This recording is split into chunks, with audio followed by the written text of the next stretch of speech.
Hi! Judging day ng aming Christmas Day decoration mamaya. At wala pa pala kaming star para sa aming Belen. Dapat lalagyan ko yun kaso nawala na sa isip ko. Buti na lang may nakapansin na walang star. Kaya bago ako dumiretso sa site, dumaan muna ako ng National Bookstore para bumili ng foil na gold. Kaya lang wala. Eto lang yung nakita ko na gold eco bag. Pwede na siguro tong gawing star. Nag-message nga ako sa GC kung sino makakabili ng foil. Kaya lang walang nag-reply so hindi ko sure kung may makakabili. So binili ko na to. Tapos pagdating ko ng site, nakabili pala yung katim ko si Daddy Dolby ng gold na foil. Hindi ko na rin nagamit yun kasi ginawa ko na siya. Naghahanap pa nga ako baka may folder na gold. Yung mura lang kasi medyo pricey and sayang tong eco bag na sisirain ko.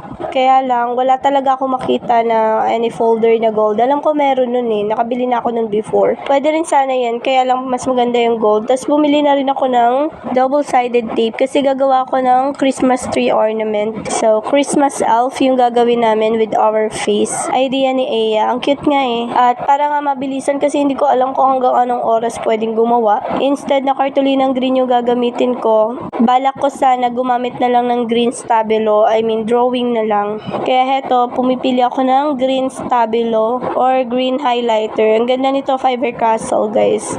Balak ko, i-drawing ko na lang, mabilisan lang, tapos highlighter lang na green. And meron naman ako doon ng marker na red. Goods na yun. Ito na lang yung kulang, star and yung Christmas ornament para sa Christmas tree na gawa sa yarn. So, kayang-kaya bago mag-times up at dumating ang mga judge. Confident na matatapos namin. Maraming shades ng green, kaya lang wala talagang dark.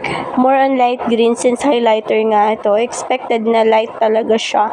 Pero namimili pa rin ako ng mas darker, guys. Pero hindi ko na masyadong nagamit yung stabilo na green na nabili ko. Kasi meron pa pala akong dark green na cartolina. At dahil may oras pang gumawa, nag-cut out na lang ako. Mas madali sana i-drawing pero mas buhay at mas maganda kasi kung magka-cut out ako. Para mas kuhang-kuha yung kulay ng mga parts ng elf. After ko mabili yung mga kailangan ko, diretso na ako on site. At sinimulan ko na sirain itong eco bag. Diba? Ang ganda ng eco bag. Tapos sinira ko lang. May purpose naman. Gagawin natin tong store. Ayan. Very simple lang naman yung store na gagawin ko. Since may Belen nga kami, diba? Kailangan may store. Sayang nga eh. Kung may time pa, dapat may free kings sa baba na nakasakay sila sa camel. Hindi na namin nagawa. Kulang na rin kasi sa materials and sa oras. At ito na nga yung store na ididikit namin para sa Belen. Next naman, sinunod ko na yung paggawa ng mga Christmas elf. O, diba? Pagkakasyahin ko na tong green cartolina. Maganda tong cartolina kasi makapal siya. Parang cardboard na nga to eh. Cartolina cardboard. And nag-start na ako mag-drawing ng mga katawan ng elf. Iba't ibang position ng mga elf yung gagawin ko. May sumasayaw, may nakatumbling, may nakahiga. And yung mga mukha ng elf is yung mga face namin na print ni Aya. Gumigupit lang ako ng maliliit na parts para sa sapatos ng mga elf and yung details ng mga damit. At maya-maya dumating si TL, ang daming dalang food. Ayan, binilan niya ako ng isang malaking mogu-mogu. Tapos, inuubo ako, tinambakan niya din ako ng maraming candies. May dala din siyang tinapay and carbonara. Ang sarap ng carbonara. Yan naman maganda kay TL, busog lagi pagka dumating siya. Hindi yan siya nauubusan ng food. Magsabi lang ako sa kanya na nagugutom na ako, may lalabas siyang pagkain. Ang cute nga eh, tapos kape, kaya kahit hindi coffee day, may kape siya. Hindi na ako bumibili ng kape, sa kanya na lang ako humihingi. Ayan, mabilisan na to. Medyo detalyado yung pagkakagawa, pero maganda. Cute itong ginagawa ko, matutuwa sila.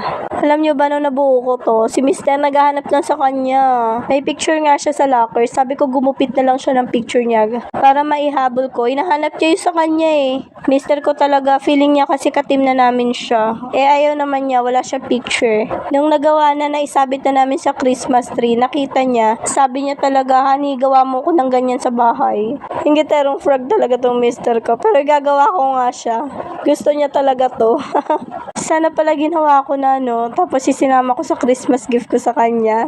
Simple lang pero matutuwa siya. Anyways, nakabili na ako ng gift ko sa kanya eh. Naibalot ko na syempre sikreto. Ready na for family Christmas gift giving. Natapos ko na drawing yung mga katawan ng elf. Nagugupit at nagdidikit na lang sa cardboard na white para ma-highlight yung elf. At kasama ko nga pala dumating ang aking katim na si Lovelyn. O diba, naka-VL yan guys, pero pumunta sa office. Ako nga naka-sick leave, pumunta din sa office. In short, wala kaming mga pasok, pero nandito kami gumagawa ng aming Bay Christmas decor. Ganyan kami ka-dedicated, kaseryoso sa aming Christmas Bay decor. Ano man ang maging result para sa amin, panalo pa rin kami. Dahil nag-enjoy kami, na-execute yung aming mga ideas, naipakita namin yung team effort, we have our supportive TL, and we did our best. Yun na yun, sabi nga diba, do your best and God will do the rest. Hindi kami masyado nag-expect kasi ang daming magaganda. May laban talaga guys, kasi hindi din basta-basta yung mga bay decorations nila. Magaganda din talaga yung gawa ng ibang team.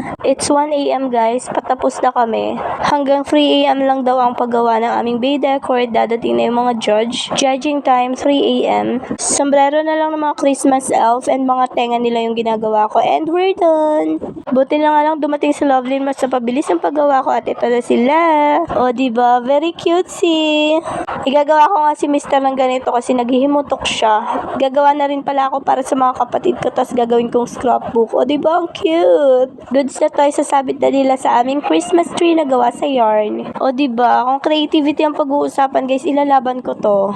Ang cute kaya. O tingnan nyo ako, ang cute-cute ko dyan. So hanggang dito muna. See you sa next video. Thank you for watching. Bye!